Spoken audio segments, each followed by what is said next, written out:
तुझ्यासमोर शिवाची ही कथा ऑनलाईन आली नसून तुझ्यावर महादेवांची कृपा होण्याचा हा सर्वात मोठा संकेत आहे. कारण ज्यांच्या इच्छा वर्षानुवर्ष पूर्ण होत नाहीत त्यांच्यासाठी शिव स्वतः मार्ग उघडायला आले आहेत. म्हणून आजची कथा दुर्लक्ष करू नको. कारण आजची कथा ऐकल्याने तुला शिवलीला अमृत चरित्र वाचल्याचे अतिशय मोठे दिव्य फळ प्राप्त होईल. शिवाची ही कथा हलक्यात घेऊ नको. कारण ही कथा फक्त शांत मनाने श्रवण केल्याने गरिबी, साडेसाती, दुःखे, भीती, नकारात्मक शक्ती सर्व काही मेणबत्तीप्रमाणे वितळून निघून जाते. या कथेत शिवलीला अमृतमधील संपूर्ण अध्यायांचे सार, भक्तांना कल्याण देणारे दिव्य तत्व आणि शिवकृपेचे अमर रहस्य सामावलेले आहे. ही कथा जशी आहे तशी मनापासून शेवटपर्यंत ऐकली तर महादेवांचा हात तुमच्यावर कायम राहतो. शिवलीला अमृत कथा ऐकल्याचे दिव्य लाभ असे होतात की जीवनातील प्रत्येक संकट, भीती, अंधार आणि दुःख दूर होते. साडेसाती, आर्थिक तुटवडा आणि गरिबी मोठ्या प्रमाणात शांत होतात. मन शांत होते, आत्मविश्वास वाढतो आणि हृदय प्रसन्न राहते. ज्यांच्या इच्छा वर्षानुवर्ष पूर्ण होत नाहीत त्यांच्यासाठी शिव स्वतः मार्ग उघडतात. घरात शांती, समाधान आणि पवित्र ऊर्जा नांदते. नकारात्मक शक्ती, नजरदोष, बाधा आणि अडथळे नष्ट होतात. भक्तीमध्ये दृढता येते आणि भगवान शिवांची उपस्थिती खऱ्या अर्थाने जाणवू लागते. महादेव स्वयं भक्तांचे रक्षण करतात आणि त्यांच्या कुटुंबावर दिव्य कवच घालतात. शिवलीला अमृत ही कथा रोज ऐकल्याने महादेवांचे संरक्षण कवच तुमच्या भोवती मजबूत होते. ज्यांना वेळेअभावी शिवलीला अमृत चरित्र वाचन शक्य नाही त्यांच्यासाठी ही कथा म्हणजे शिवकृपेचे दार उघडणारा दिव्य मार्ग आहे. फक्त दिवसातून एकदा तरी ही कथा ऐका. भगवान शिव स्वतः तुमची, तुमच्या कुटुंबाची, तुमच्या घराची काळजी घेतील. संकटे नष्ट होतील, समृद्धी येईल आणि घरात वर्षभर आनंद, शांतता आणि वैभव नांदेल. प्रिय भक्तांनो, जो आजच्या दिवशी भगवान शिवांना प्रसन्न करू इच्छितो त्याने आत्ताच कमेंट बॉक्समध्ये प्रेमाने लिहा, सांब सदाशिव, जय माता पार्वती, श्री स्वामी समर्थ, श्री गुरुदेव दत्त आणि ही कथा एका भक्तापर्यंत पोचवा.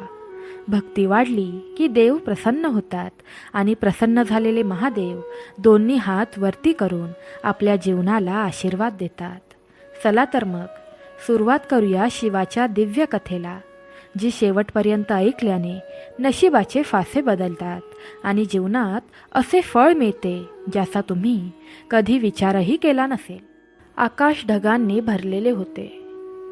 दूर हिमालयाच्या उंच शिखरांवर चांदीसारखा चमकणारा प्रकाश झळकत होता. त्या शिखरांच्या पलीकडे मानवी नजरेला न दिसणाऱ्या एका दिव्य लोकात शांतता पसरलेली होती. तो दिव्य लोक म्हणजे कैलास, शिवशंकरांचे नित्य निवासस्थान. कैलासावर त्या क्षणी एक विलक्षण शांतता होती. मंद वारा वाहत होता. हवेत रुद्राक्षाचा, दुग्धगंधाचा सुगंध पसरला होता. भोलेनाथ समाधी अवस्थेत बसले होते. अंगावर भस्म, जटांमध्ये वाहणारी गंगा, गळ्यातील वासुकी, सर्व काही चिरकाल शांत. पण त्याच शांततेच्या तळाशी आज काही हलकासा स्पंदन निर्माण झाला होता. जणू एखादा भक्त दूर पृथ्वीवरून वेदनेने हाक मारत होता. शंकरांच्या अंतर्मनात ती वेदना पोचली. पृथ्वीवर एका छोट्याशा गावात गिरीधर नावाचा एक गरीब पण अतिशय भक्तिमान मनुष्य राहत होता. त्याचे घर कच्च्या भिंतीचे, जीवन दुःखांनी भरलेले. कधी घरात अन्न नसायचे कधी एखाद्याच्या तिरस्काराने मन जखमी व्हायचे, तर कधी स्वतःची किंमत शून्य वाटायची. पण या सर्वातही गिरीधराच्या अंतःकरणात एक दीप अखंड पेटत होता, महादेवांवरील प्रेम. त्या रात्री तो अत्यंत दुःखाने भरून गेला होता. मनातील भार सहन होत नव्हता. तो अंगणातल्या मातीवर गुडघे टेकून बसला. डोळ्यातून अश्रू सतत वाहत होते. तो थरथरत म्हणाला, भोलेनाथ, मी खूप थकलो आहे. माझ्याकडे कोणीही नाही. तुम्हीच माझे सर्व काही. फक्त एक लक्षण द्या. मी एकटा नाही, तुम्ही माझ्यासोबत आहात हे कळू द्यात. नाहीतर मी उभाच राहू शकणार नाही.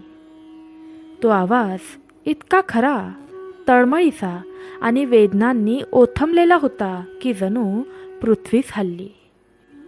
कैलासावरील समाधीमधून शंकरांनी डोळे उघडले. त्यांच्या ओठांवर हलके स्मित उमटले. माझा भक्त मला इतक्या वेदनेने बोलावत आहे, मी कसा नाही जाणार. पार्वती मातेने त्या क्षणी शंकरांची हालचाल जाणली. त्या विचारू लागल्या, नाथ, कोण तुमचे असे दुःखाने स्मरण करत आहे? शंकर म्हणाले, एक गरीब मनुष्य, पण त्याचं मन इतकं निर्मळ आहे, इतके माझ्यात रमलेले आहे की त्याची वेदना माझ्या हृदयाला भिडली. आज मी त्याच्याकडे जाणारच. पार्वती मातेच्या डोळ्यात करुणा उमटली. त्या क्षणी कैलासावरून एक दिव्य तेज पृथ्वीच्या दिशेने उतरू लागले. गिरीधर रडत बसलाच होता. त्याला काहीच कळत नव्हतं. अचानक त्याच्यासमोर हवेचा थरकंप पावला. एक दिव्य प्रकाश दिसू लागला.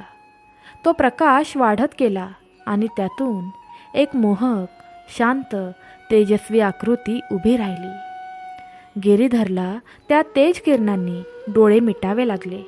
काही क्षणांनी त्याने डोळे उघडले. त्याच्यासमोर स्वयं महादेव उभे होते. जटांमध्ये चमकणारी गंगा, कपाळावरचा त्रिपुंड, गळ्यात नाग, शरीरावर भस्म आणि चेहऱ्यावर अवर्णनीय करुणा. गिरीधर थरथरला. त्याचे शरीर थिजले. ओठातून शब्दच बाहेर पडत नव्हते. शिवशंकर पुढे आले. त्यांनी हात पुढे करून गिरीधराच्या डोक्यावर हात ठेवला. क्षणात गिरीधराच्या शरीरातील कंपन थांबले. वेदना वितळल्या. मनात शांतता पसरली. शिव म्हणाले, गिरीधर, तुझे अश्रू मी पाहिले. तुझे प्रश्न मी ऐकले. तू जे दुःख सोसत होतास त्याचा भार आजपासून मी घेतो. तू एकटा नाहीस, कधीच नाहीस. गिरीधराचे डोळे भरून आले. तो रडतच राहिला. भोलेनाथ शांतपणे पुढे म्हणाले, तुझ्यावर आलेली संकटे, अडथळे, अंधार आजपासून तुझ्या घराची सीमा ओलांडू शकणार नाहीत. तुझ्या घराभोवती माझी कृपा कवचासारखी उभी राहील. त्या क्षणी भोलेनाथाच्या पावलाखालील जमीन प्रकाशमान झाली.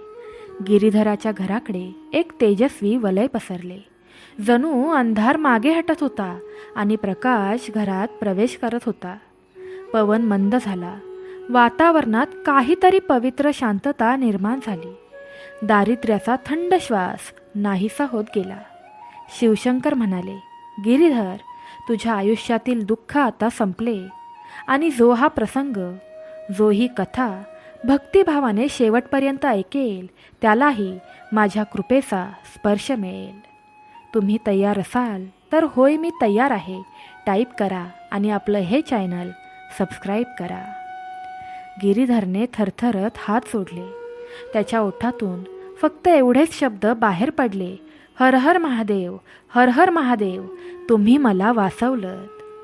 महादेवांनी शेवटची कृपादृष्टी टाकली. त्यांच्या डमरूचा हलका दिव्यनाद हवेत पसरला. क्षणात ते तेजस्वी प्रकाशात विलीन झाले. गिरीधर बराच वेळ त्या जागेवरच बसून राहिला. त्याचे डोळे ओले होते, पण हृदयात पहिल्यांदाच अनेक वर्षांनी शांतता होती, आशा होती, विश्वास होता. महादेव आता त्याच्या सोबत आहेत. रात्र गडद झाली होती. संपूर्ण राजवाडा शांततेत बुडाला होता. पण राजा धर्मेश्वराच्या अंतरात मात्र विचारांचा महापूर उसळत होता. राजवाड्याच्या गाभाऱ्यात असलेल्या ध्यानगृहात तो एकटाच बसला होता. बाहेरील लिवट्यांच्या लोभस ज्योती भिंतीवर हलकेच नाचत होत्या. हवेतील शांतता एवढी गहिरी होती की राजाच्या श्वासाचाही आवाज स्पष्टपणे ऐकू येत होता. राजाने डोळे मिटले. मनात अनेक प्रश्न होते. राज्यात सलग येणाऱ्या संकटांचे मूळ काय? प्रजा का त्रस्त होत आहे? मी कुठे कमी पडलो? अचानक कक्षात एक दिव्य सुवास पसरू लागला. जणू चंदन, तुळस, धूप आणि केवड्याचा संगम. राजा कसला तरी चमत्कार येत असल्याची जाणीव करून ताबडतोब उभा राहिला. क्षणात त्याच्यासमोर तेजस्वी प्रकाश फांदीसारखा उलगडला. संत सत्यव्रत प्रकट झाले. त्यांच्या आगमनाने वातावरण हलकं झालं, पण त्यांच्याकडून दरवळणाऱ्या तेजामुळे राजा स्वतःलाच तुच्छ समजू लागला. तो आदराने वाकून प्रणाम करू लागला. संतांनी शांत स्वरात विचारलं, धर्मेश्वरा, मन अशांत आहे का? तुला चिंता का व्यापली आहे? राजा नम्रतेने बोलला, स्वामी, राज्याच्या चारही दिशांना आपत्ती वाढल्या आहेत. कधी दुष्काळ, कधी रोग, कधी चोरी, कधी प्रजेमध्ये कलह. मला जाणवतंय काहीतरी अदृश्य कारण आहे, पण ते दिसत नाही. संत सत्यव्रतांनी डोळे मिटले. काही क्षण ते गहन समाधीमध्ये गेले. राजा श्वास रोखून त्यांच्याकडे पाहत होता. क्षणानंतर त्यांनी डोळे उघडले आणि म्हणाले, राजा, जे संकट दिसतं ते फक्त परिणाम असतं, पण त्यामागील कारण शोधल्याशिवाय उपाय कधीच सापडत नाही. ते पुढे म्हणाले, या राज्यात 3 अदृश्य छाया निर्माण झाल्या आहेत. स्वार्थाची छाया, अन्यायाची छाया आणि सर्वात मोठी भक्ती विसरण्याची छाया. या छायांनी राज्याचे तेज हरवले आहे. राजा गांभीर्याने ऐकत होता. त्याने विचारले, स्वामी, या छायांना दूर करण्याचा मार्ग काय? संतांनी हात पुढे केले. मंद प्रकाशात त्यांच्या तळव्यात एक दिव्य निळा तेजगोल प्रकट झाला. धर्मेश्वरा, उद्या ब्रह्ममुहूर्ताच्या वेळी योगश्री पर्वतावर ये. तिथे तुला एक परीक्षा द्यावी लागेल. ही परीक्षा बाहेरची नसून तुझ्या अंतःकरणाची असेल. तिथे तू महादेवांच्या कृपेचा पहिला संकेत पाहशील. राजा अचंबित झाला. स्वामी, महादेव स्वतः मार्गदर्शन करतील का? संत हलकेसे हसले. शिवकृपा कधीच कुणावर अचानक पडत नाही. ती हळूहळू आतून मार्ग दाखवते. तुझ्या अंतःकरणातील सत्य जागृत झालं की शिव स्वतः पुढे येतात. हे म्हणताच त्यांच्या भोवतीचा तेजवलय अधिक गडद झाला आणि ते प्रकाशात विलीन झाले, जणू ते कधीच आले नव्हते. राजा एकटाच उभा होता, पण त्याच्या मनावरचा भार आता हलका झाला होता. त्याने हात जोडले आणि आकाशाकडे पाहत म्हणाला, हे महादेवा, उद्याच्या पहाटेपासून माझ्या धर्मपथाची नवी सुरुवात असेल. तुम्ही माझ्या प्रत्येक पावलात सोबत राहा. रात्र शांत होती, परंतु त्या शांततेत भवितव्याच्या वाऱ्यांचा सूक्ष्म आवाज ऐकू येत होता. उद्याची पहाट राजा धर्मेश्वराच्या जीवनात एक महत्त्वाचा अध्याय उघडणार होती. महादेवांच्या कृपेची पहिली झलक. पहाटेची पहिली किरण क्षितिजावर उमटताच संपूर्ण राज्यावर नवीन आशेचा शांत प्रकाश पसरू लागला. राजा धर्मेश्वरने राजवाड्यातील पहाटेची पूजा करून मन स्थिर केले आणि संत सत्यव्रतांनी सांगितलेल्या योगश्री पर्वताकडे चालू लागला. मार्ग शांत होता, तरी हवेत एक रहस्यमय दिव्यता जाणवत होती. दवबिंदूंनी चमकणारे गवत, पानांच्या सळसळीमध्ये दडलेली गूढता आणि मंद वाऱ्यात येणारा धुपासारखा सुगंध, जणू देवी देवतांनीच हा मार्ग त्याच्या पावलांसाठी अर्पण केला होता. राजा चालत होता, पण दर पावलागणिक त्याच्या मनात एकच विचार, आज माझ्यासोबत काहीतरी दैवी गोष्ट घडणार आहे. योगश्री पर्वतावर पोचल्यावर त्याची नजर एक विलक्षण तेजाकडे गेली. संत सत्यव्रत एका शिलाखंडावर ध्यानावस्थेत बसलेले होते. त्यांच्या सभोवती जणू वेळही थांबलेली होती. इतकं शांत, इतकं दिव्य वातावरण. राजा आदराने वाकून त्यांना नमस्कार करू लागला. संतांनी डोळे मिटले.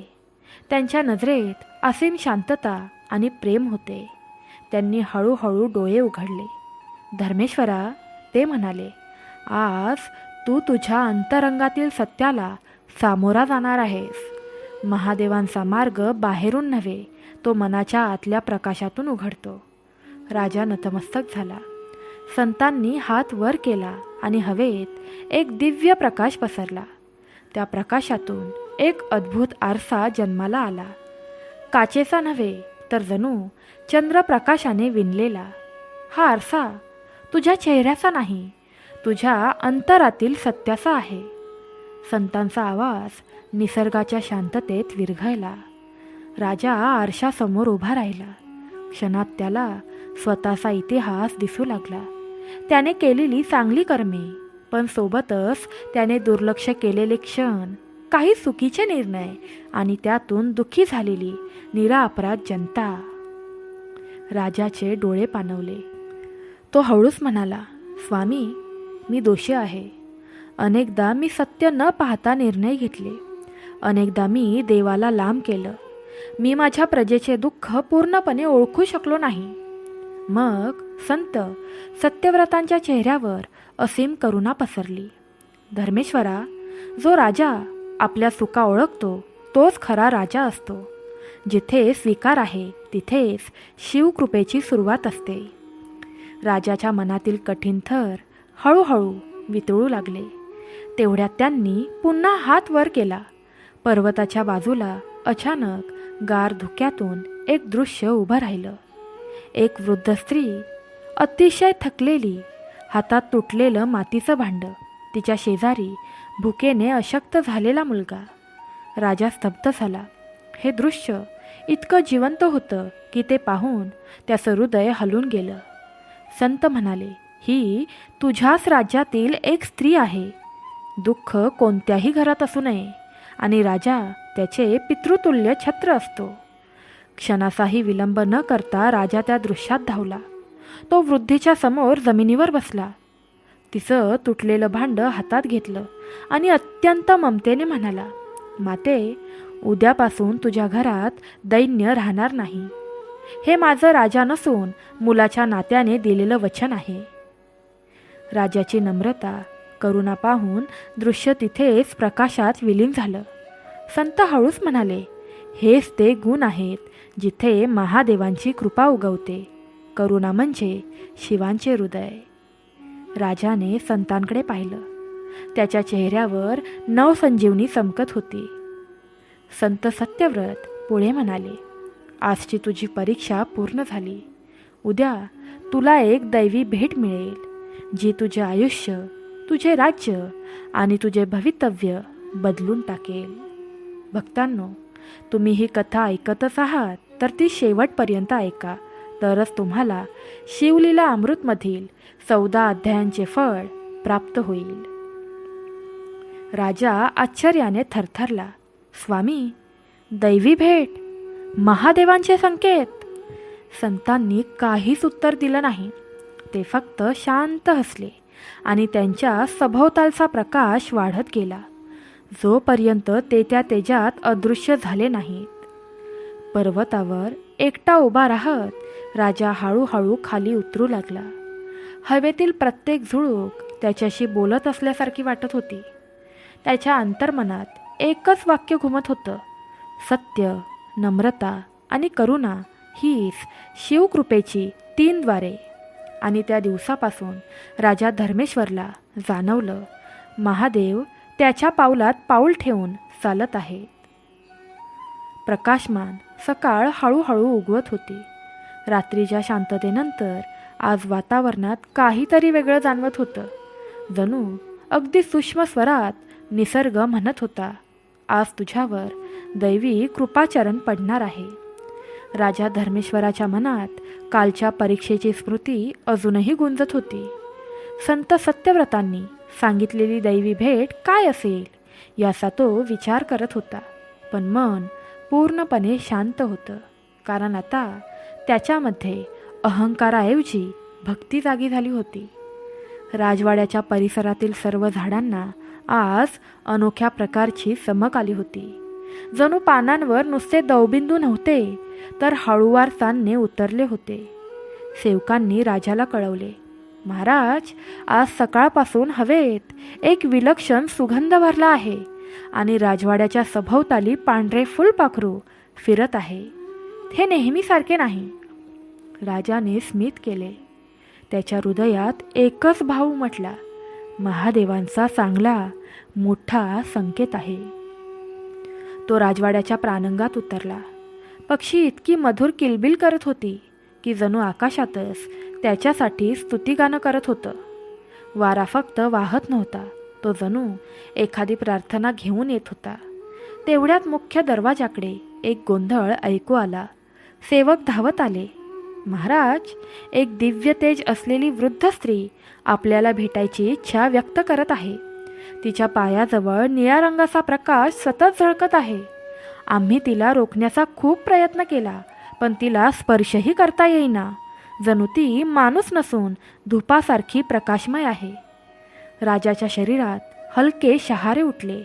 त्याने तत्काळ सांगितलं, तिला आतमध्ये आणा. आणि आश्चर्य म्हणजे दरवाजा उघडताच त्या आजीबाई आत चालत नाहीत, तर जणू हवेवर तरंगत आत आल्या.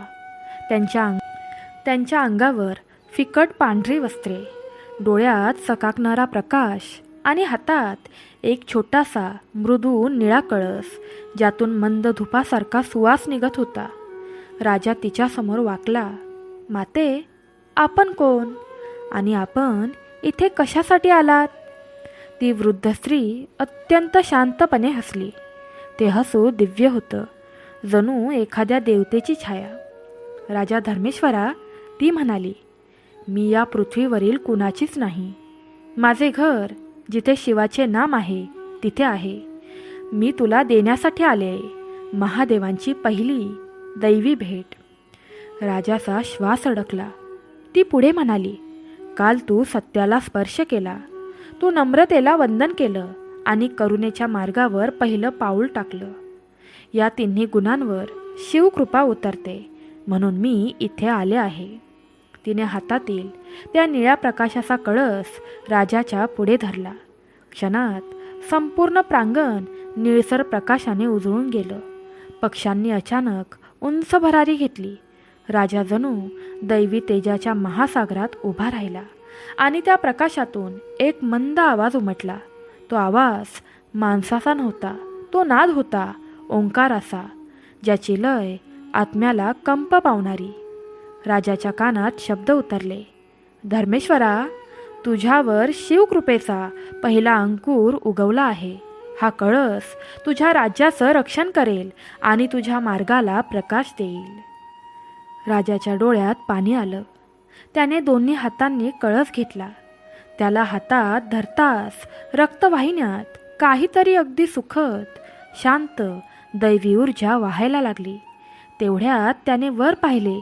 ती वृद्ध स्त्री तिथे नव्हती. जिथे ती उभी होती तिथे आता फक्त एक कमलफूल ठेवलेलं होतं आणि सभोवती बिल्वपत्रांचा मंद वर्षाव पडत होता. राजा गुडघ्यावर बसला. त्याच्या डोळ्यातून अश्रू गळत होते, पण ते दुःखाचे नसून आनंदाचे होते. हे महादेवा, आज मी खरी तुमची उपस्थिती जाणवली. तुमची कृपा आज माझ्यावर पडली. हे वचन देतो, या कळसाचा उपयोग मी फक्त प्रजेच्या हितासाठीच करेन. त्या दिवसापासून संपूर्ण राजवाडा एका अनोख्या शांततेने भरून गेला. घराघरात मंगल आवाज ऐकू येऊ लागले. आकाशात पांढरे ढग कमळासारखे आकार घेत होते आणि रात्री राजाच्या मनात सतत एकच वाक्य गुंजत होतं, दैवी भेट ही फक्त सुरुवात आहे. आता पुढे तुला महादेवांच्या मार्गाची खरी यात्रा मिळणार आहे. राजाच्या जीवनाचा पुढचा अध्याय आता उगवणार होता. त्या रात्री संपूर्ण गावावर एक अद्भुत शांतता पसरत होती. जणू चंद्र स्वतःच त्या भूमीवर थेंब थेंब काश्मीरसारखे मंद प्रकाश सोडत होता. पण त्या शांततेखाली मात्र एका घरात मोठा वेदना विघ्नाचा प्रवाह उसळलेला होता.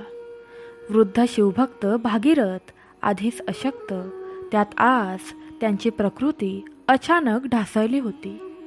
घरातील लोक घाबरले, बिसकले आणि त्यांच्या श्वासात आशेचा धागा विरत चालला होता. भागीरथांची सून त्यांचे थरथरणारे हात धरून रडत होती. देवा, आता ह्यांना सोडून जाऊ नकोस, आमचं हे छत्र हरवू देऊ नकोस, ती विनंती करत होती. आणि त्या तुटलेल्या वातावरणात एक मात्र गोष्ट कायम होती, भागीरथांचा अविचल विश्वास. शरीर थरथरतंय, श्वास तुटतायत, पण त्यांच्या ओठांवर केवळ एकच नाव, ओम नमः शिवाय, ओम नमः शिवाय, ओम नमः शिवाय. माझ्या महादेवा, माझ्या शंकरा, मला माझ्या भक्तीतून दूर करू नको. त्यांच्या डोळ्यात पाणी होतं, पण भीती नव्हती. जणू मृत्यू जवळ उभा असला तरी भागीरथांच्या मनात एकच भाव, माझा देव माझ्यासोबत आहे, तो कधीही मला सोडणार नाही.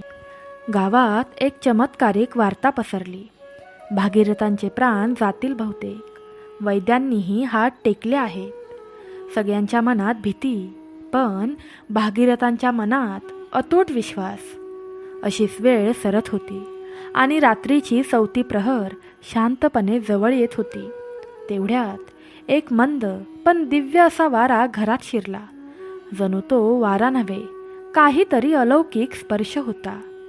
भागीरथांनी जवळ पडलेल्या त्रिशूळाकडे डोळे लावले आणि अचानक त्यांची दृष्टी स्थिर थांबली. त्या क्षणी त्यांना दिसलं, त्रिशूळ मंद चमकतोय, प्रकाशाची लकीर त्या टोकावर नाचते आणि त्या प्रकाशातून एक दाट धवलधुके तयार होते. घरातील लोक घाबरली, पण भागीरथांच्या डोळ्यात मात्र अश्रू नव्हते, आनंद होता, ओळख होती. त्यांनी अत्यंत मंद आवाजात म्हटले, स्वामी, तुम्ही आलात, मला माहीत होतं. क्षणात त्या दिव्य धुक्यातून एक अद्भुत तेजस्वी छाया उभी राहिली. ती छाया म्हणजेच स्वयं भगवान महादेव. कुणालाही त्यांचं पूर्ण स्वरूप दिसत नव्हतं, पण ज्या क्षणी ती छाया प्रकटली, घरातील सर्व दुःख, भय, वेदना शांत झाल्या. महादेवांचा आवाज मंद पण बळ देणारा, भागीरथा, माझ्या भक्ता, यातना का बाळगतोस? तुझ्या घरात मी स्वतः आलो आहे. तुझे आयुष्य अजूनही संपले नाही. तुझ्या घराची वाट पाहते. अजून खूप सेवा, खूप पुण्य, खूप सत्कर्म. उठ, तुझे दिवस सावलीत गेले, आता प्रकाशात चाल. महादेवांनी त्यांच्या छातीवर हात ठेवला. तेवढ्यात जणू अंगात विजेचा प्रवाह उतरला. श्वास स्थिर झाले, नाडी पुन्हा ठीक झाली. जिथे मृत्यू उभा होता तिथे जीवनाचा सूर्य पुन्हा उगवला. घरातील लोक आश्चर्याने, अविश्वासाने पाहत होते. त्यांच्या डोळ्यात प्रश्न होते, हे कसं शक्य झालं? पण त्यांच्या हृदयात उत्तर होतं, महादेवांच्या कृपेने. भागीरथांनी डोळे उघडले आणि त्या दिव्य छायेकडे पाहून दोन्ही हात जोडले. स्वामी, माझ्या घराला सोडलत नाही तुम्ही. माझ्या मुलांच्या डोक्यावरचं छत्र तुम्ही परत दिलत. महादेव स्मित हसले. ते हसू म्हणजे दया, कृपा, करुणा, आशीर्वाद यांचा साक्षात स्वर. त्यांनी हात उचलून आशीर्वाद दिला, या घरात कधीही अंधार येणार नाही. तुमच्या कुलावर माझी कृपा सदैव राहील. भक्तांनो, हा आशीर्वाद प्राप्त करण्यासाठी हर हर महादेव प्रेमाने टाईप करा आणि शिवाच्या 3 भक्तांना ही पवित्र कथा शेअर करा. बघा, मरेपर्यंत तुमच्यावर, तुमच्या मुलाबाळांवर संकट येणार नाही. असे म्हणताच दिव्य प्रकाश नाहीसा झाला आणि घरात पुन्हा शांतता पसरली. पण ती वेदनेची शांतता नव्हती, ती होती महादेवाच्या कृपेची शांतता. भागीरथांच्या घरात रडणं थांबलं. आनंद, विश्वास, समाधान यांचा दिवा पेटला.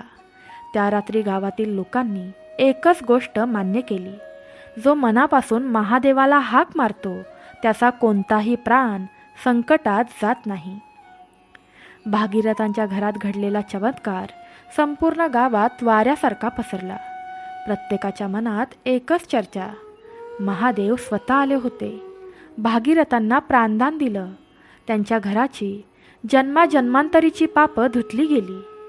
गावात भक्तीचा एक लहरी प्रवाह उसळला.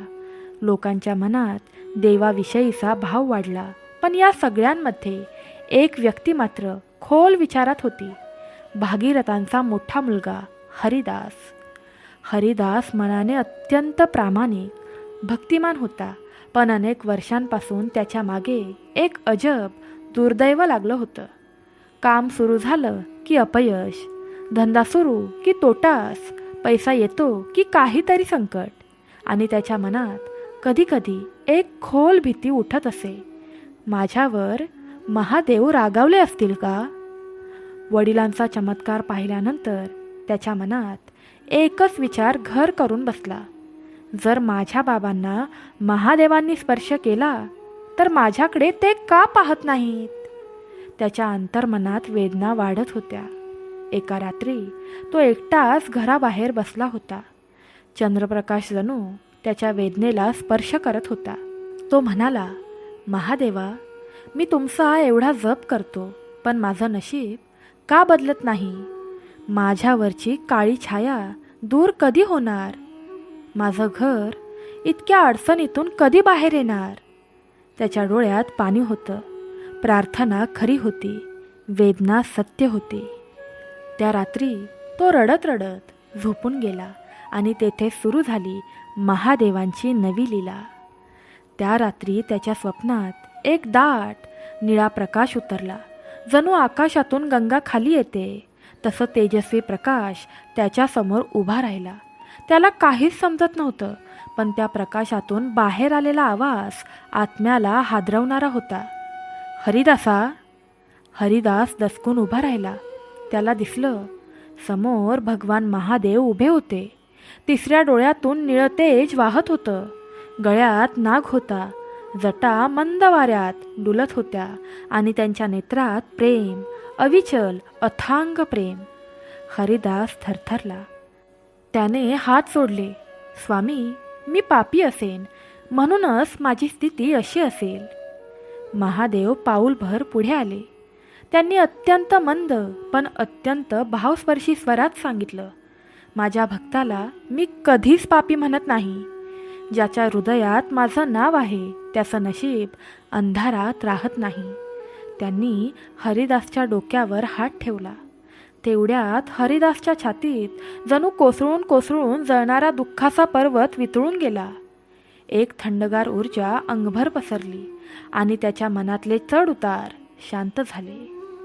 महादेव पुढे म्हणाले, तू इतकी वर्षे संघर्ष केला, कारण त्यातून मी तुला घडवत होतो.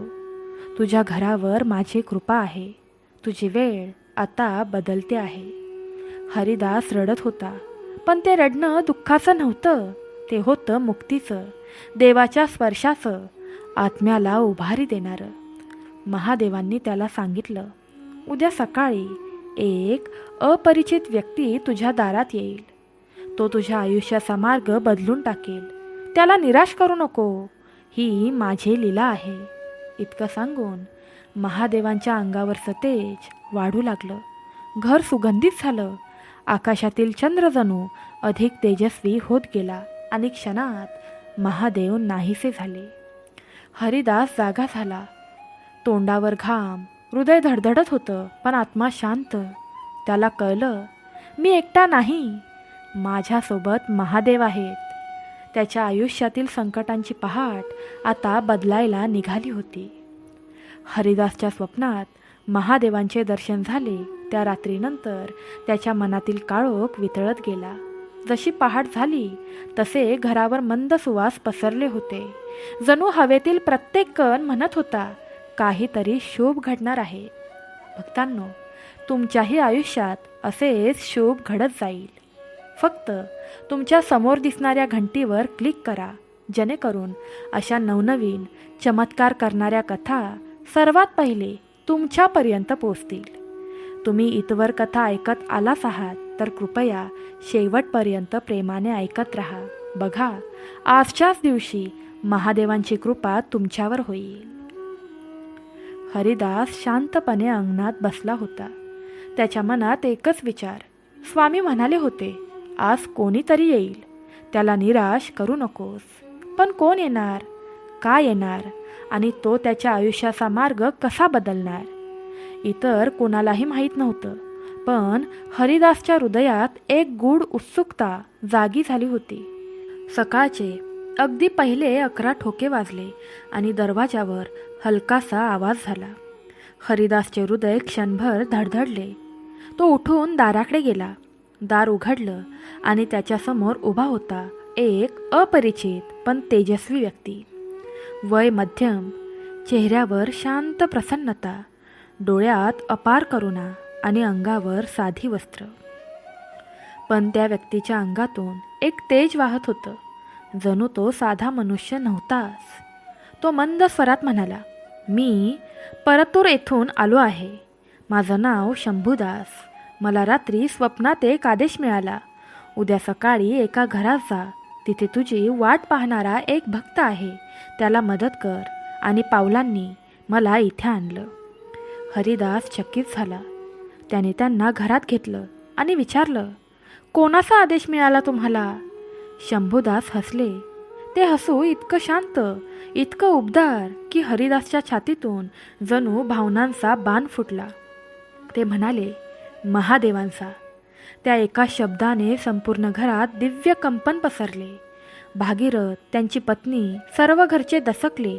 पण हृदयात एकच भाव जागा झाला, देवाने आमचे दार खरोखर ठोठावले आहे. शंभूदासांनी थोडा वेळ डोळे मिटून शिवनाद केला. ओम नमः शिवाय, ओम नमः शिवाय, ओम नमः शिवाय. तो उच्चार ऐकताच वातावरण शांत झाले. काळजीचा, दुःखाचा, चिंतांचा, पापाचा धूर वितळून गेला. त्यांनी हरिदासच्या हातात एक छोटीशी पिशवी दिली. त्या पिशवीचा सुगंध अतिशय दिव्य होता. हे महादेवांनी तुला द्यायला सांगितले आहे. हे साधं भस्म नाही, हे कैलासातून आणलेलं रक्षारूपी भस्म आहे. तू रोज 3ऱ्या प्रहरात कपाळावर लाव. तुझ्या जीवनाचे बंद दरवाजे उघडतील. तुझ्या पाठचा 7.5चा अडथळा नष्ट होईल. तुझ्या शत्रूंचा जोर संपेल. घरातील काळी छाया जळून जाईल. हरिदासचे हात थरथरले. तो पिशवी आपल्या हृदयावर ठेवून रडू लागला. स्वामी, मी इतका अडचणीत होतो. महादेवांनी माझंही ऐकलं का? शंभूदासांनी हात त्याच्या डोक्यावर ठेवला. तू जितका रडलास त्यापेक्षा जास्त महादेवांच्या मनाला तुझं रडणं भिडलं होतं. ज्याच्या हृदयात शिवाचं नाव आहे त्याला महादेव कधीच सोडत नाहीत. तेवढ्यात शंभूदासांनी डोळे वर केले. जणू काहीतरी अद्भुत ते पाहत होते.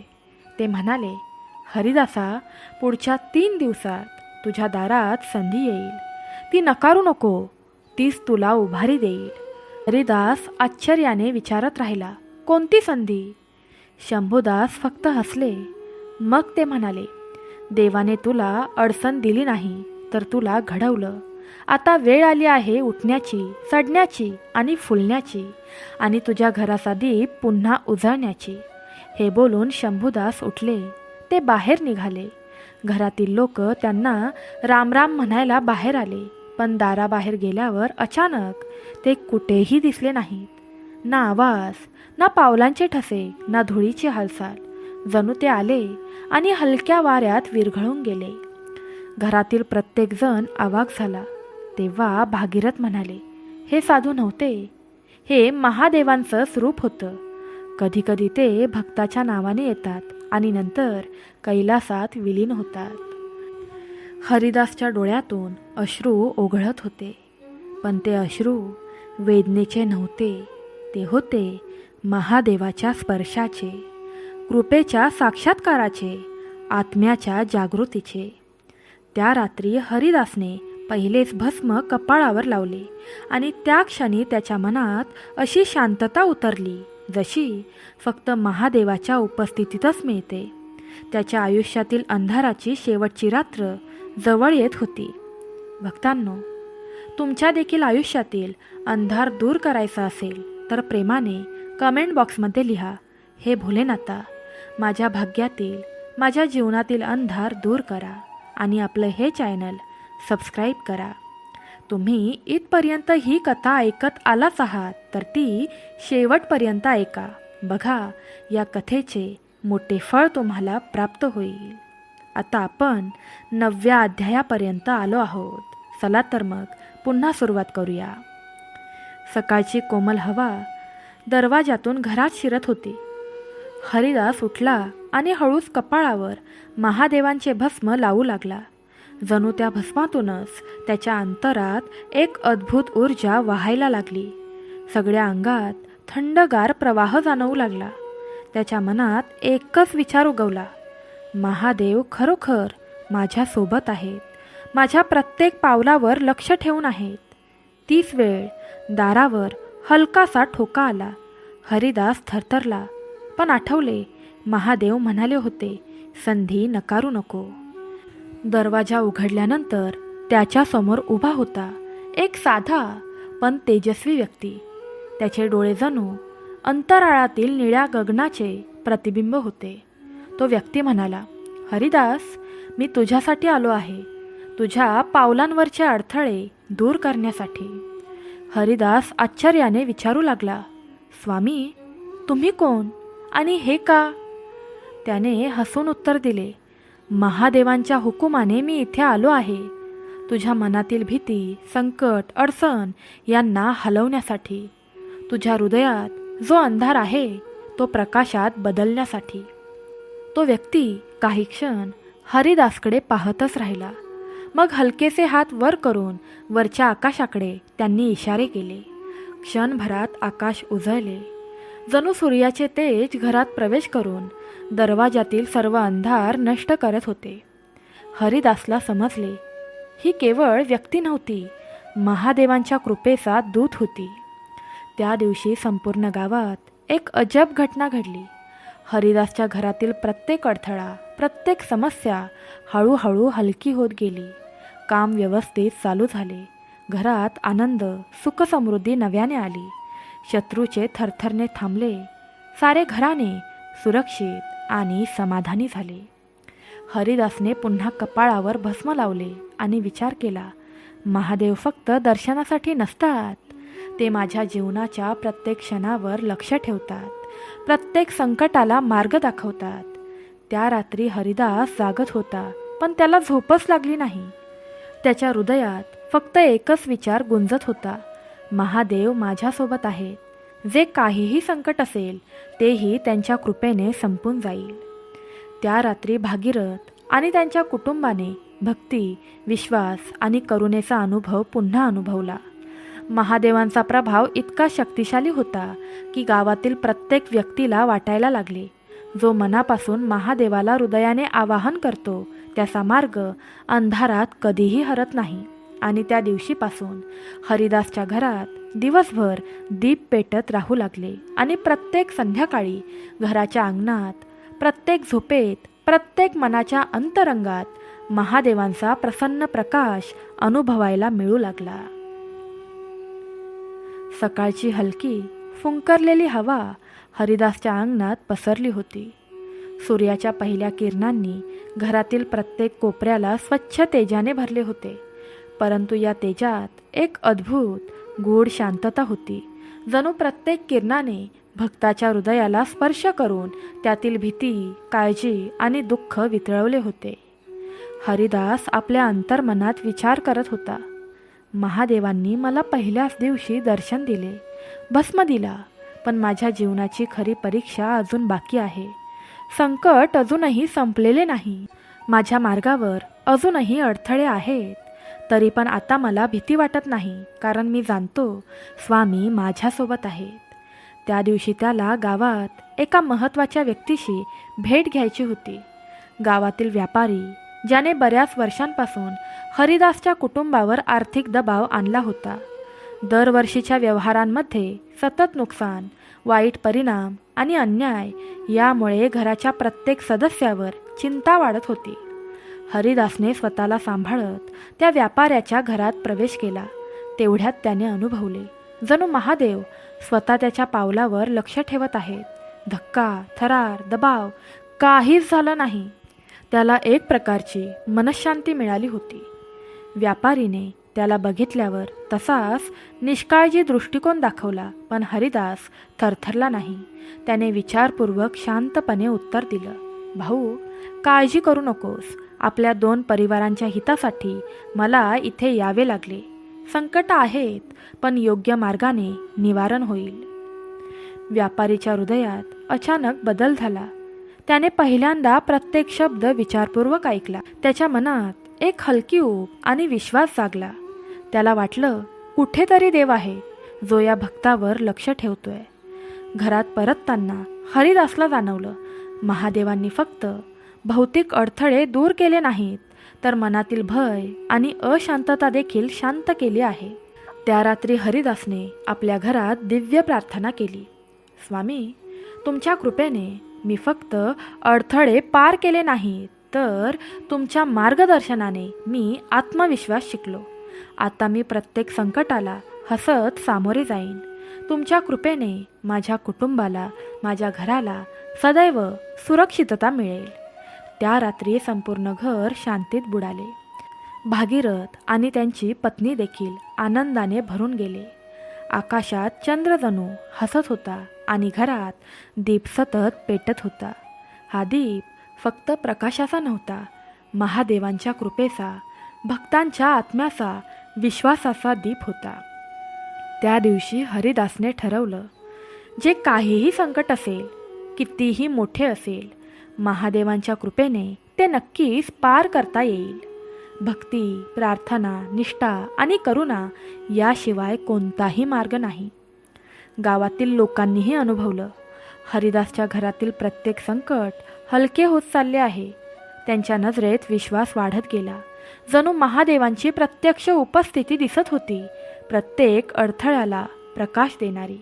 आणि त्या रात्री भागीरथांच्या घरात सर्वांनी मिळून केलेली प्रार्थना एकच संदेश देत होती, जो मनापासून महादेवाला आवाहन करतो त्याचा प्रत्येक पाऊल सुरक्षित होतो, प्रत्येक संकट हलते आणि प्रत्येक मन शांत होते. ही रात्र केवळ एक साधा दिवस नव्हता, तर हरिदासच्या जीवनातील दैवी परिवर्तनाची पहिली निशाणी होती. भक्तांनो, महादेवांची कृपा प्राप्त करण्यासाठी कमेंट बॉक्समध्ये प्रेमाने राधे राधे टाईप करा. बघा, तुमच्यावर मरेपर्यंत संकट येणार नाही आणि शेवटपर्यंत आमच्यासोबत राहा. आता आपण 11व्या अध्यायात प्रवेश करणार आहोत. सकाळची सुरुवात हळूच झाली. हरिदासच्या घरात दिव्य प्रकाश पसरत होता. गावातल्या प्रत्येक माणसाला जाणवलं, जणू अंधारावर विजय मिळवला आहे. परंतु हरिदासला माहिती होतं की फक्त ही सुरुवात आहे. महादेवांनी दाखवलेला मार्ग आता प्रत्यक्ष अडथळ्यांसह येणार होता. त्या दिवशी गावात पावसाचं संकट उभं राहिलं. शेतातील पिकं वाळत होती, नद्यांचा पाणीस्तर कमी होत होता आणि लोक चिंतेत डुबले होते. गावकरी पाहत होते, काय करावं, देव आपल्याकडे का पाहत नाही. हरिदासने मनात ठरवलं, जिथे संकट तिथे देव. आता प्रार्थना करून पाहू, भीतीला जागा नाही. त्याने सर्व गावकऱ्यांना गोळा केलं. भागीरथ आणि त्यांची पत्नी देखील उपस्थित राहिली. हरिदास म्हणाला, आज आपण महादेवाला मनापासून आवाहन करू. त्यांच्या कृपेने या गावातील अडचणी दूर होतील. संध्याकाळी अंगणात दीप लावले गेले, भस्म लावली गेली आणि भक्तांमध्ये एक अद्भुत शांतता पसरली. प्रत्येक डोळ्यात श्रद्धा, प्रत्येक हृदयात विश्वास. जणू हवेतूनच आवाज आला, सांब सदाशिव, सांब सदाशिव, सांब सदाशिव. त्यातले प्रत्येक उच्चार भक्तांच्या आत्म्यात उतरले. क्षणभरात आकाशात हलकेसे निळसर तेज दिसू लागले. जणू चंद्र आणि तारे एकत्र येऊन गावावर प्रकाश ओतत होते. सगळ्या शेतात हलकासा पाऊस आला. पिकं ताजेतवानी झाली. गावकरी आनंदाने नाचू लागली. घरातील लोकांच्या चेहऱ्यावर समाधान दिसत होतं. त्याच दिवशी हरिदासने अनुभवलं, महादेव फक्त संकट दूर करत नाहीत, ते भक्तांच्या मनातील भीती, दुःख, अविश्वास, निराशाही दूर करतात. त्यांच्या हृदयात एक गहन शांतता आली. भागीरथ आणि हरिदासने ठरवलं, गावात प्रत्येक कुटुंबाला प्रार्थना शिकवायची, भक्तीची ज्योत प्रत्येक घरात पेटवायची. गावातील लोकांनी अनुभवलं, ज्या घरात भक्ती आणि निष्ठा आहे तिथे देव स्वतः येतात. कोणताही अडथळा टिकत नाही. संकट हलते आणि प्रत्येक हृदय आनंदी होते. त्या रात्री घरातील प्रत्येक व्यक्ती दीप लावून बसली. हरिदासने मनात विचार केला, महादेवांच्या कृपेने मी फक्त अडथळे पार केले नाहीत, तर संपूर्ण गावाला उजळवलं. माझ्या घराला, माझ्या जीवनाला, माझ्या हृदयाला महादेवांचा प्रकाश मिळाला. भागीरथ म्हणाले, हरिदास, पाहिलंच ना, भक्ती, सेवा आणि निष्ठा या 3 गोष्टींच्या जोरावर कोणताही अडथळा टिकत नाही. महादेव प्रत्येक संकटात उपस्थित राहतात. त्या रात्री संपूर्ण गावात दीप उजळले. जणू प्रत्येक घरात महादेवांचा स्पर्श उजळला. हरिदासच्या घरात दीप सतत पेटत राहिला. त्याच्या आत्म्यात भक्तीची ज्योत अजूनही तीव्र झाली. आणि त्या रात्री प्रत्येक गावकऱ्याला एकच संदेश मिळाला, जो मनापासून महादेवाला आवाहन करतो, त्यांना शरण जातो, त्याचं प्रत्येक पाऊल सुरक्षित होते, प्रत्येक संकट हलते आणि प्रत्येकाचं मन शांत होते. गावात पावसाच्या त्या हलक्या धारा थांबल्यानंतरही घरातील प्रत्येक हृदयात अकल्पित शांतता पसरली होती. हरिदासच्या घरात दिव्य प्रकाश आणि भक्तीची ऊब कायम होती. पण महादेवाची लीला अजूनही संपलेली नव्हती. त्या दिवशी हरिदासने मनात ठरवले, स्वामींच्या कृपेने मी संकट पार केले, पण आता प्रत्येक गरिबाने, प्रत्येक अडचणीत असलेल्या भक्ताने देखील महादेवांचा प्रकाश पाहावा. तो गावभर फिरला. प्रत्येक घरात जाऊन लोकांना भक्ती, प्रार्थना आणि निष्ठा शिकवू लागला. गावकऱ्यांनी त्याला विचारले, हरिदास, तू एवढं कसं करू शकतोस? संकट इतकं मोठं आहे, आम्ही घाबरतोय. हरिदास शांतपणे म्हणाला, भीतीत नाही, श्रद्धेत जगायचं, महादेवांच्या कृपेवर विश्वास ठेवायचा. जे काही संकट असेल तेही त्यांच्या इच्छेने हलेल. त्या दिवसापासून गावातील प्रत्येक व्यक्तीने प्रार्थना सुरू केली. सकाळी सूर्य उगवल्यावर प्रत्येक घरातील दीप उजळत होता. जणू आकाश आणि पृथ्वी एकत्र येऊन गावावर दैवी प्रकाश ओतत होते. त्याच दिवशी अचानक गावात एका गरीब कुटुंबावर संकट आले. त्यांच्या घराचा भाग जळून गेला होता आणि ते पूर्णपणे अडचणीत होते. गावकऱ्यांनी हरिदासकडे पाहिले. आता काय करायचं? हरिदास म्हणाला, महादेवाला आवाहन करूया. भक्ती आणि निष्ठेच्या जोरावर संकट दूर होते, मग ते कितीही मोठे असो. संध्याकाळी सर्व गावकरी त्या कुटुंबासोबत अंगणात जमा झाले. हरिदासने दीप लावला, भस्म लावले आणि मनपूर्वक म्हणाला, ओम नमः शिवाय, ओम नमः शिवाय, ओम नमः शिवाय. हे भक्त, हे घर आणि ही पिकं आपल्या कृपेने सुरक्षित राहो. क्षणभरात वातावरण बदलले. जणू आकाशातून हलकेसे तेज उतरले आणि प्रत्येक कोपऱ्यात उबदार प्रकाश पसरला. घटनेत जळून गेलेले घर जणू जादूने पुन्हा तयार झालं. पिकं ताजेतवानी झाली. कुटुंबाला नव्या आशेची अनुभूती आली. गावकरी स्तब्ध आणि आनंदित झाले. जगण्यावर विश्वास पुनर्जन्माला आला. हरिदासने अनुभवलं, महादेव फक्त संकट दूर करत नाही, तर ते भक्तांच्या मनातील भीती, दुःख आणि अशांतता दूर करतात. त्याने मनात विचार केला, स्वामी नेहमी सोबत आहेत. जी काही संकट आली तरीही त्यांच्या कृपेने ती हलून जातात, वितळतात. त्या रात्री भागीरथ आणि हरिदासने घरात दीप पेटवून संपूर्ण गावासाठी प्रार्थना केली. महादेवांच्या कृपेने प्रत्येक भक्ताला आश्रय मिळावा, प्रत्येक संकट हलावे, प्रत्येक हृदयात भक्ती आणि निष्ठा दृढ व्हावी, यासाठी त्यांनी मनपूर्वक प्रार्थना केली. त्या रात्री गावभर शांतता पसरली. गावकऱ्यांनी अनुभवले, ज्यांच्या हृदयात भक्ती आणि निष्ठा आहे त्यांच्यावर देव स्वतः लक्ष ठेवतात. अडथळे हलतात, संकटे दूर होतात आणि भक्तांचे हृदय आनंदाने भरते. हरिदासच्या जीवनात हा दिवस एक नवीन पर्व ठरला. त्याने ठरवले, ज्यांना संकट असेल, ज्यांना अंधार वाटत असेल, त्यांच्यासाठी तो महादेवांचा संदेश पोहोचवणार आहे. महादेवाच्या कृपेने प्रत्येक भक्ताला सुरक्षा, शांती आणि जीवनाचा प्रकाश मिळतो. ही शिकवण त्याने स्वतः अनुभवली, पाहिली आणि संपूर्ण गावाला दिली. सकाळची शीतल हवा गावभर पसरली होती.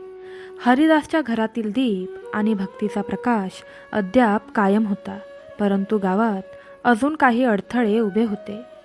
गावकऱ्यांच्या जीवनात दैनंदिन संघर्ष, आर्थिक तुटवडा आणि भीती अजूनही जाणवली. हरिदासने ठरवलं, स्वामींच्या कृपेने मी माझं घर उजळवलं, आता संपूर्ण गावाच्या जीवनात प्रकाश पसरवणार आहे. त्या दिवशी गावात एक मोठा आर्थिक अडथळा उभा राहिला. शेतकरी आणि व्यापारी लोक मोठ्या संकटात होते. गावकरी चिंतेने भरलेले दिसत होते. मनात निराशा आणि भय पसरले होते. हरिदासने शांतपणे गावकऱ्यांना गोळा केले. तो म्हणाला, भीतीत नाही, श्रद्धेत जगू. महादेव आपल्यासोबत आहेत. कितीही मोठे संकट असो, महादेव ते वितळून टाकतील. आपण प्रार्थना करत राहू आणि इतरांना मार्ग दाखवत राहू. संध्याकाळी अंगणात दीप लावले गेले, भस्म लावले गेले आणि सर्व गावकरी मनापासून उच्चार करत होते, ओम नमः शिवाय, ओम नमः शिवाय, ओम नमः शिवाय. महादेवा, आमच्या गावावर कृपा करा, संकट दूर करा, प्रत्येक भक्त सुरक्षित राहो. क्षणभरात वातावरण बदलले. जणू आकाशातून हलकासा निळसर तेज उतरला आणि प्रत्येक कोपऱ्यात दिव्य प्रकाश पसरला. संपूर्ण गावात हलकासा गंध पसरला, जणू स्वर्गाचा आभास आला. संकटाच्या धाकांनी भरलेले मन आता शांत झाले. शेतकरी आणि व्यापारी लोक आनंदाने भरले, नव्या आशेने नाचले. त्याच दिवशी गावातील एका गरीब कुटुंबावर आणखी संकट आले. त्यांच्या घराचा भाग पुराच्या पाण्याने नष्ट झाला. लोक निराश झाले. हरिदास शांतपणे त्यांच्या घरात गेला, दीप लावला, भस्म लावले आणि हृदयपूर्वक म्हणाला, ओम नमः शिवाय, ओम नमः शिवाय, ओम नमः शिवाय. हे भोलेनाथा, या घरावर कृपा करा, अडथळे दूर करा, भक्तांचे हृदय उजळवा. क्षणभरात जणू आकाशातून हलकासा तेज उतरला. घर पुन्हा व्यवस्थित झाले. पिकं ताजेतवानी झाली. कुटुंबाच्या चेहऱ्यावर आनंद आणि समाधान दिसू लागले. गावकरी स्तब्ध झाले. जगण्यावर विश्वास जागृत झाला. हरिदासने अनुभवलं, महादेव फक्त संकट दूर करत नाहीत, ते भक्तांच्या मनातील भीती, दुःख आणि निराशा देखील दूर करतात. त्यांच्या हृदयात एक गहन शांतता आली. तो ठरवून म्हणाला, स्वामी सर्वत्र आहेत. जे कितीही मोठे संकट आले तरीही ते त्यांच्या कृपेने नष्ट होते. त्या रात्री भागीरथ आणि हरिदासने घरात दीप पेटवून संपूर्ण गावासाठी प्रार्थना केली. महादेवांच्या कृपेने प्रत्येक भक्ताला आश्रय मिळावा, प्रत्येक संकट हलावे, प्रत्येक हृदयात भक्ती दृढ व्हावी, यासाठी त्यांनी मनपूर्वक प्रार्थना केली. गावभर शांतता पसरली. लोक अनुभवत होते, ज्यांच्या हृदयात भक्ती आणि निष्ठा आहे त्यांच्यावर देव लक्ष ठेवतात. अडथळे हलतात, संकटे दूर होतात, भक्तांचे हृदय आनंदाने भरते. हरिदासच्या जीवनात हा दिवस एक नवीन पर्व ठरला.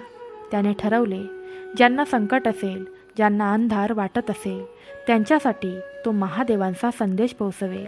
महादेवाच्या कृपेने प्रत्येक भक्ताला सुरक्षा, शांती आणि जीवनाचा प्रकाश मिळतो. ही शिकवण त्याने स्वतः अनुभवली, पाहिली आणि संपूर्ण गावाला दिली. आणि भक्तांनो, आजची कथा इथेच संपत आहे. या कथेतून आपण काय शिकलो? महादेवांच्या भक्तीने प्रत्येक संकट, भीती, दुःख आणि वाईट शक्ती दूर होते. श्रद्धा, भक्ती आणि निष्ठा याशिवाय जीवनात शांतता आणि समाधान मिळत नाही. देव आपल्या भक्तांच्या प्रत्येक अडथळ्यावर लक्ष ठेवतात. जे मनापासून प्रार्थना करतात त्यांना सुरक्षा आणि मार्गदर्शन हे मिळतच राहते. संकट कितीही मोठे असले तरीही महादेवांच्या कृपेने ते हलते. भक्ती, सेवा आणि प्रार्थनेने कुटुंब, समाज आणि जीवनात आनंद आणि प्रकाश निर्माण होतो. प्रिय भक्तांनो, आपण शिवलीला अमृत कथा शेवटपर्यंत ऐकली. याचा अर्थ महादेवांची कृपा नक्कीच तुमच्यावर आणि तुमच्या कुटुंबावर आहे. देवांचे देव भोलेनाथ तुमच्या सर्व मनोकामना पूर्ण करतील. तुमच्या जीवनातील साडेसाती, गरिबी, शत्रू, दारिद्र्य, रडवणारे दुःख, मोठी संकटे, डिप्रेशन, भीती, वाईट शक्ती, कितीही मोठी अडचण, सर्व काही आता दूर होणार आहे. पण लक्षात ठेवा, तुम्हाला रोज फक्त दिवसातून फक्त एकदा शिवलीला अमृत ही कथा ऐकावी लागेल. 7 दिवस सातत्याने ऐकल्याने तुम्हाला काही वेगळाच अनुभव आल्याशिवाय राहणार नाही. कथा ऐकताना तुम्हाला देवांच्या उपस्थितीची अनुभूती होईल.